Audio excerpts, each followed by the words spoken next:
Je suis Clément et j'ai créé le caractère typographique Immortel.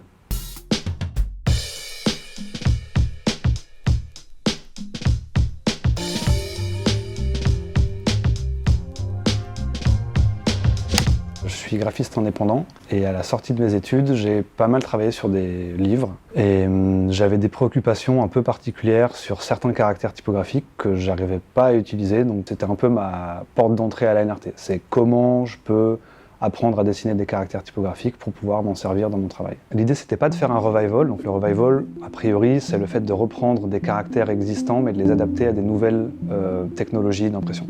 Moi, c'était pas le but.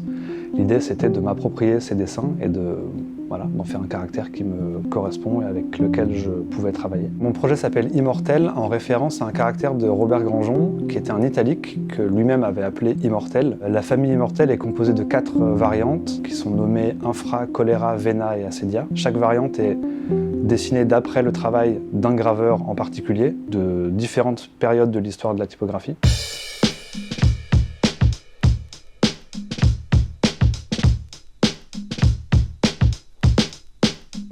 Le problème quand on dessine un caractère typographique, c'est qu'il faut tester tout le temps, et les tests qu'on peut faire, nous, c'est des tests d'impression en imprimante laser. Alors même si on peut avoir des détails assez fins, ça ne sera jamais aussi fin qu'une impression offset.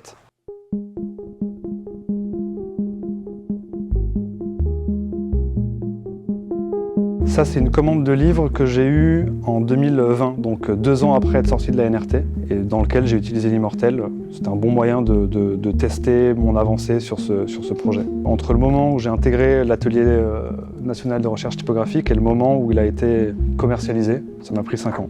En fait, chaque lettre, dans chaque style, a la même largeur que le premier style, qui est celui-ci, qui a donné un peu le « la » à toute la famille. Là, on voit bien les différences de pente, avec encore les différents styles, leurs caractéristiques.